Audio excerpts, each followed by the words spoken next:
warahmatullahi wabarakatuh. Bismillahirrahmanirrahim. Alhamdulillahi rabbil alamin. Wa bihi nasta'inu ala umuri dunya waddin. Wassalatu wassalamu ala Rasulillah Sayyidina Muhammadin wa ala alihi wa ashabihi wa man tabi'ahu bil ihsani ila yaumiddin, amma ba'd. Yang saya hormati bapak-bapak dan saudara-saudara jamaah salat zuhur rahimahumullah. Terlebih dahulu seraya kita memanjatkan puji syukur kehadirat Allah Ta'ala. Salawat dan salam semoga selalu tercurah limpah kepada junjungan kita Nabi Muhammad sallallahu alaihi wasallam, kepada keluarganya, para sahabatnya, pengikutnya pun mudah-mudahan termasuk kita. Kita melanjutkan materi kajian akhlak. Tema judul dari tema yang akan kita bahas adalah bersyukur atas nikmat Allah. Pada pertemuan yang lalu kita sudah membahas 3 hal. Yang pertama, pengertian syukur, yaitu memuji serta mengakui kebaikan orang yang memberi kebaikan tanpa mencederainya. Maka orang yang bersyukur, siapapun yang memberikan menjadi perantara datangnya kebaikan, maka dia memuji dan mengakui kebaikan orang yang memberi. Setelah dia memuji mengakui, tidak mencederai. Mencederai artinya tidak mencela, tidak menghina dan meremehkan. Nah, itu syukur.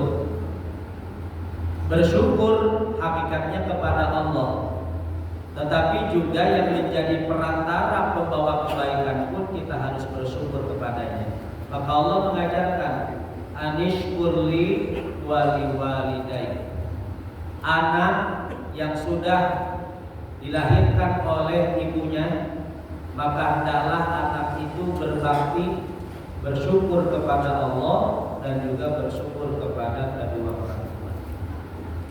Rasulullah bersabda, lam yashkurillah ma lam yashkurin nas. Tidak bisa bersyukur kepada Allah orang yang tidak berterima kasih bersyukur kepada manusia. Maka kebaikan jangan pernah disia-siakan. Hargai, kalau bisa kita akui kebaikan orang. Jangan seperti ini, 1000 kebaikan hancur dengan 1 titik keburukan. Akhirnya yang diingat adalah keburukannya, bukan kebaikan. Yang pada akhirnya kita mengingkari kebaikan. Kemudian apa itu hakikat bersyukur? Yaitu memanfaatkan nikmat Allah, merawat nikmat Allah sesuai dengan yang diinginkan oleh Allah sebagai pemberi nikmat. Maka orang tidak bisa disebut syukur kalau bentuk nikmatnya digunakan untuk hal-hal yang dilarang oleh Allah. Kalau nikmatnya ditasarrufkan, dibelanjakan, digunakan untuk hal-hal yang tidak diinginkan oleh Allah Subhanahu wa taala. Ya. Kita punya badan lengkap dengan indera dan anggota badan kita. Ini anugerah. Di dalam anugerah ada nikmat, maka gunakan untuk yang dibolehkan oleh Allah. Ketika digunakan untuk yang tidak dibolehkan oleh Allah, maka dia syukurnya semua. Ya. Contoh beginilah, artis ditanya oleh host atau pemandu acara, misalkan nih di infotainment, gimana sekarang nih rasanya sudah menjadi orang terkenal? Gue bersyukur gitu ya. Gue bersyukur sama yang di atas. Yang di atas itu apa? Mungkin Allah dia pikir ya, yang dia maksud Allah. Tapi di atas ada cecak gitu kan. Kata cecak gua mungkin di atas. Udah aja sama Allah ngomongnya udah kayak bisa di atas ya. Saya bersyukur kepada Allah. Tapi rata-rata artis dia gak care dengan menyebut Allah. Kenapa? Sebab penggemarnya banyak bukan non-muslim. Akhirnya apa? Yang di atas. Ya. Gua bersyukur dengan apa yang gua dapat sekarang. Ya. Tapi setelah dia mendapatkan limpahan materi dengan status popularitas yang dia miliki, yang dia sadar, dia manfaatkan untuk hal-hal yang dilarang oleh Allah. Itu tadi ngomong syukurnya benar gak tuh? Salah. Panitia 17 Agustus, mari kita rayakan kemerdekaan ini dengan mengenang jasa pahlawan. Oleh karena itu kita doakan pahlawan. Mari kita berdoa. Ya. Setelah beres berdoa, oke, semuanya kita berjoget. Itu. Joget gemoy itu mana? Musik, bambreng. Syukur bukan? Bukan. Bukan ya, yang pernah jadi panitia 17-an. Nah ini ya, berarti dia tidak mencapai hakikat syukur. Kemudian yang sudah kita bahas yang ketiga, rukun syukur. Yang pertama, syukur itu harus ada pengakuan di dalam hati.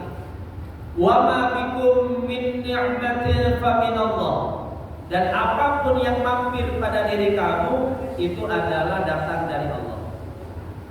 Jangan sampai mulut bilang syukur tapi hati merasa bangga atas prestasi. Kan gua bisa begini karena gua bekerja keras meniti karir dari nol sampai ke titik ini.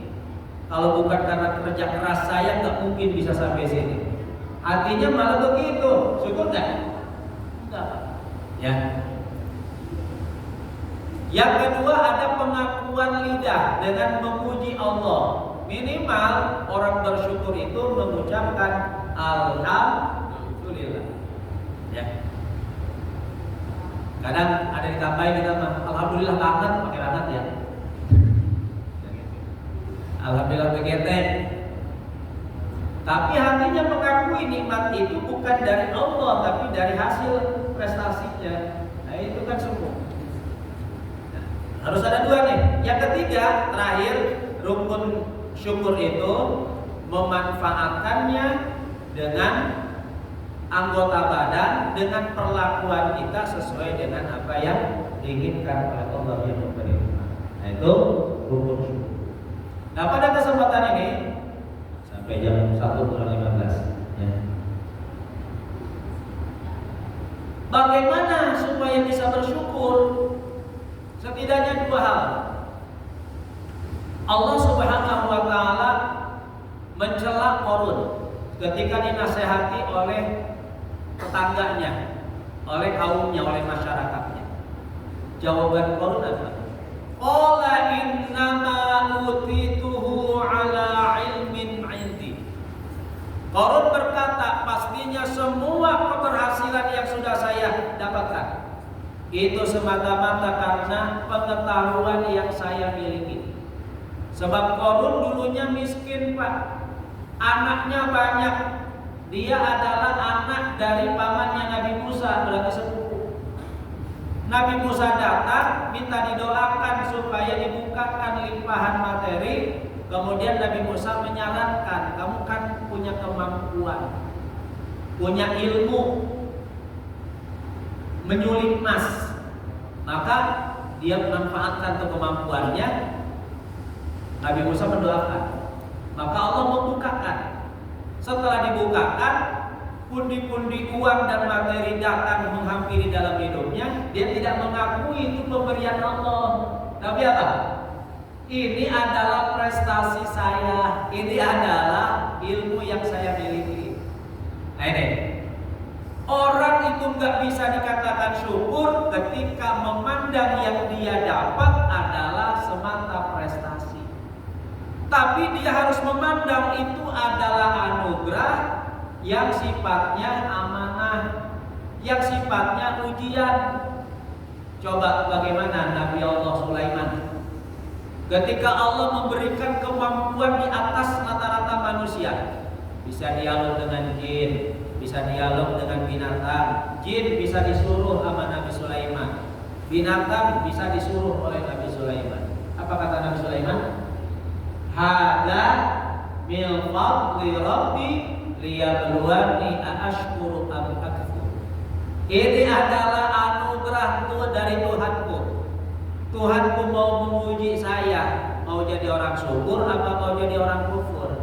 Jadi Nabi Sulaiman paham bahwa yang apa dia miliki dan dia dapatkan itu adalah semata-mata anugerah Allah, dan itu ujian bagi dirinya. Dan itu pun amanah, titipan dari Allah. Orang kalau sudah dapat titipan, apa yang dibanggakan itu Pak? Ya, teman Bapak mau mudik ke Aceh, ke Sumatera Utara.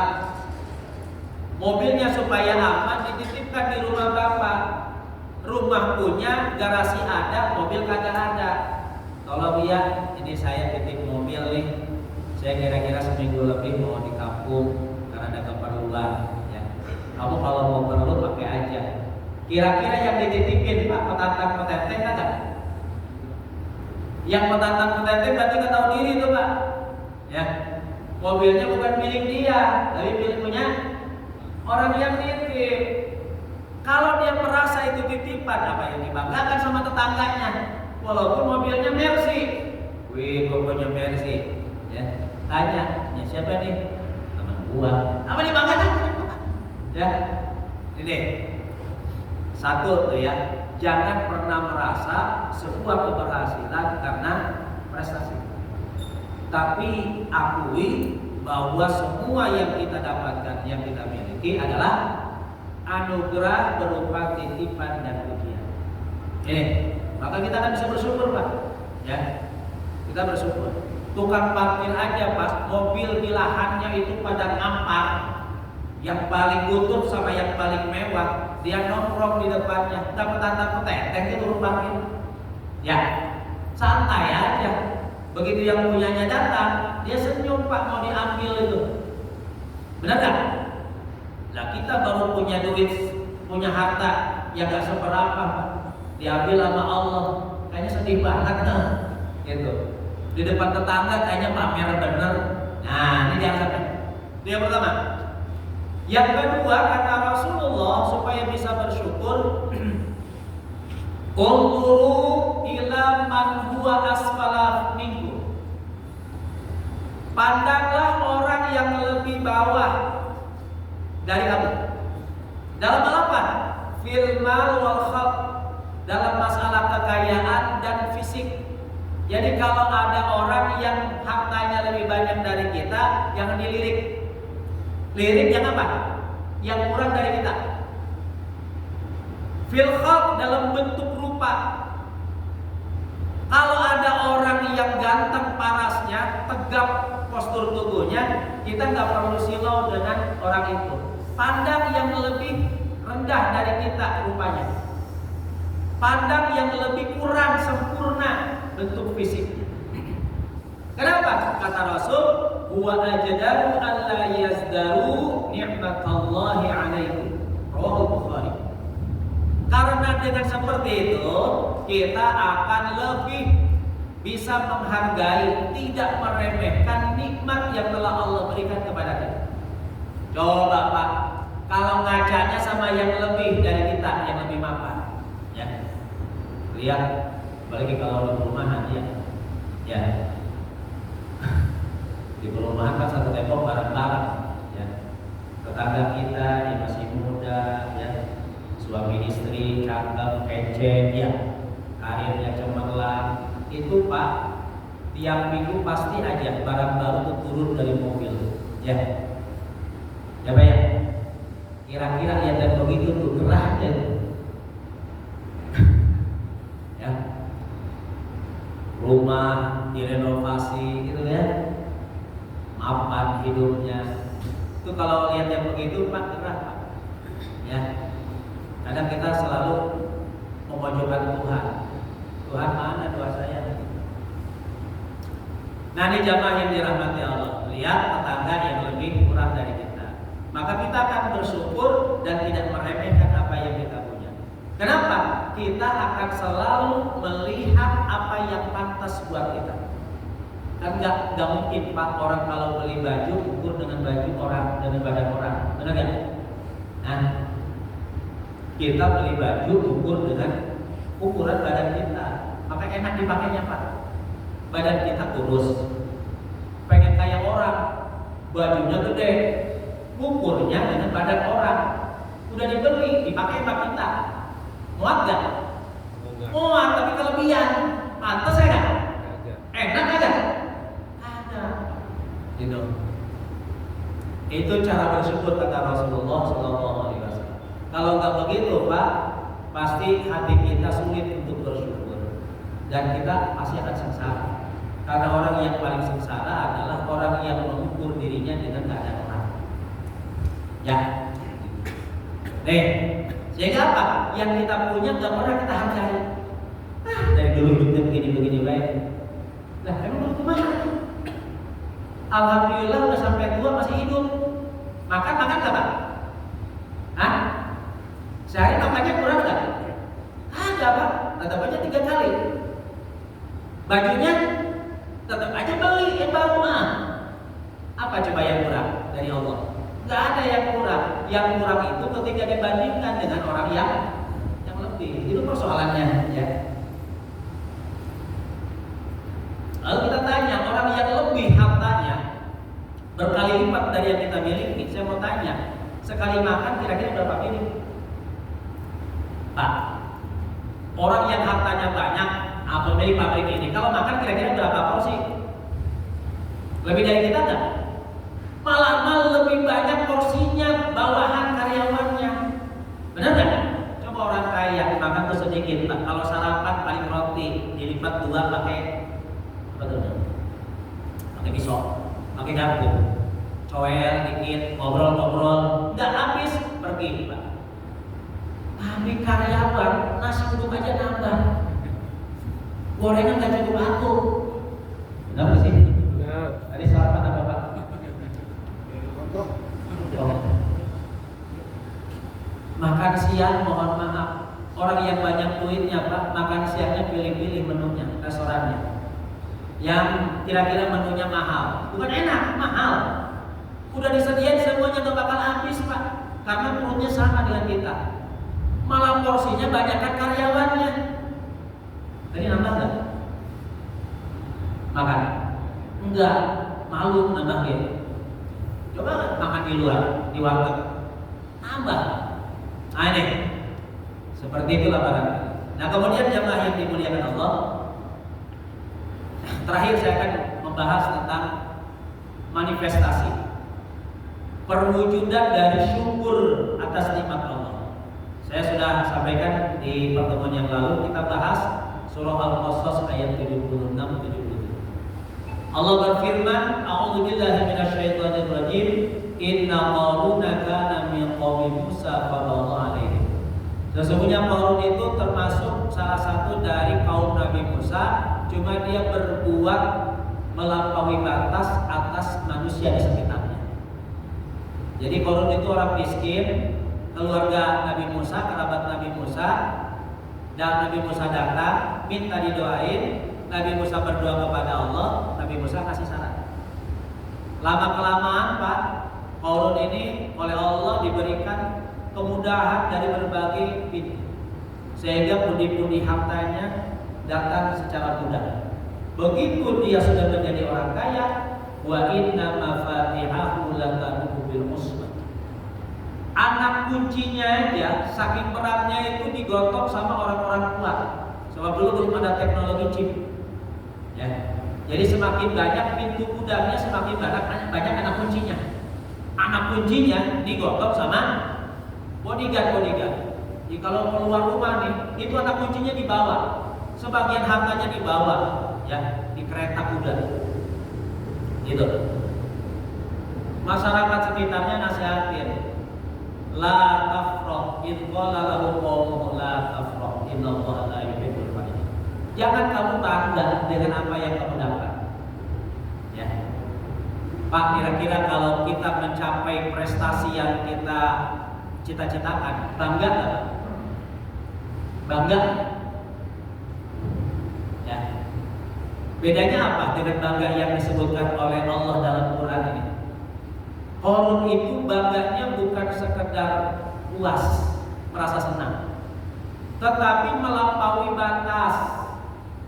Dia merasa ujub, hatinya bangga dengan keistimewaan yang didapat. Naik levelnya menjadi sombong, merendahkan orang lain, menghancurkan kebenaran. Ini yang dinasihati oleh kaumnya. Maka orang yang bersyukur, berapapun yang dia dapat dan dia miliki, maka dia tidak merasa ujub, apalagi naik level sombong. Gitu. Ada orang yang miskin sombong, Pak? Ada nggak miskin sombong? Ada, ya. Orang kaya sombong, pantas ada yang disombongin. Kalau orang miskin sombong, apa yang disombongin? Tapi yang namanya sombong nggak ada pantasnya. Kenapa? Tak akan masuk surga orang yang hatinya ada sekecil biji buah dari kesombongan. Itu. Maka seberapapun kita dapat, jangan pernah hati ini merasa sombong. Caranya apa? Tadi kita pandang nikmat ini adalah pemberian Allah sebagai titipan. Jangan pernah memandang itu sebagai prestasi. Ingat ya. Kalau Bapak menganggap prestasi, pasti sombong. Ya, itu pasti sombong. Yang kedua, wabtaghi fima atakallahu darul akhirah. Cari olehmu apa yang Allah berikan kepadamu untuk mencari kebahagiaan akhirat. Dalam tafsir Ibnu Katsir maknanya untuk bisa lebih dekat dengan Allah dan lebih semangat taat. Jadi semakin banyak harta, semakin getol Pak kebaikannya, semakin getol ibadahnya. Ini orang bersyukur, Pak. Ya. Jangan seperti Qarun. Waktu miskin, dia disebut Al-Munawir. Orang yang pandai baca Taurat, kalau sudah mengumandangkan kitab Taurat, melantunkan Taurat, suaranya merdu. Tak ada yang semerdu Qarun. Ya. Tapi begitu kaya, Taurat aja udah lupa. Nabi Musa aja ditantang. Nauzubillahi min dzalik. Jangan. Ya. Justru lebih dekat. Ya. Semakin naik jabatan, semakin naik pangkat, semakin naik gaji di SRI. Ya. Alhamdulillah. Maka semakin semangat Pak berlomba-lomba dalam kebaikan. Ibadah makhluknya, yang wajibnya berjamaah, yang sunnahnya semakin dirajinkan. Nah itu orang yang bersyukur. Yang ketiga, wala tansa nasibaka minad dunya. Jangan lupakan bagianmu dari dunia. Apa maksudnya? Cari yang halal untuk menutupi keperluan hidup. Jangan melampaui dari batas keperluan hidup. Kenapa? Karena yang lebihnya ini memberatkan kita di akhirat, Pak. Sebab orang yang kaya dari kelompok muslim, orang kaya dari orang beriman, itu terlambat masuk surga dari orang fakirnya 500 tahun. Ya. Dalam hadis riwayat Imam At-Tirmidzi, ya. Yadkhulul jannata fuqara'ul muhajirin qabla agniyaihim bi khamsimi'ati sana. Orang fakir dari kalangan muhajirin dia akan masuk surga lebih dulu dari orang kayanya. Durasinya jaraknya 500 tahun. Lama nggak Pak? Lama. Kalau gitu Bapak pengen cepat masuk surga belakangan. Cepat. Terus di dunia pengen kaya, pengen fakir. Ini gue pernah ceritanya nih. Kata Rasul, yang kaya terlambat Pak 500 tahun dari orang fakir. Bapak pengen masuk surga, pengen cepat apa pengen lambat? Pengen cepat. Di dunia pengen kaya, pengen fakir. Kan bingung saya ngomongnya. Udah pikirin aja Bapak dah. Pura-pura miskin. Emang malaikat bisa dikibulin? Nah yang keempat, ya wasi kama ahsanallahu ilaik. Berbuat baiklah kepada sesama manusia sebagaimana Allah berbuat baik kepadamu. Kalau Allah memberikan kebaikan kepada kita, melebihkan anugerah nikmat, berarti ada hak orang lain dari anugerah yang kita dapat. Banyak bersedekah.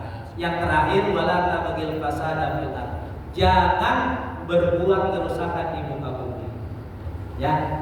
Semakin orang berharta, hidupnya semakin sewenang-wenang, betul nggak? Ya, menganggap orang lain itu rendah. Itu umumnya begitu ya. Maka Allah ingetin, jangan sampai berbuat kerusakan, berbuat maksiat dengan harta yang dimiliki. Ini manifestasi syukur. Mudah-mudahan bermanfaat. Ya. Allahu a'lam bishawab. Subhanallah wa bihamdika, asyhadu an la ilaha illa anta, astaghfiruka wa atubu ilaik. Assalamualaikum warahmatullahi wabarakatuh.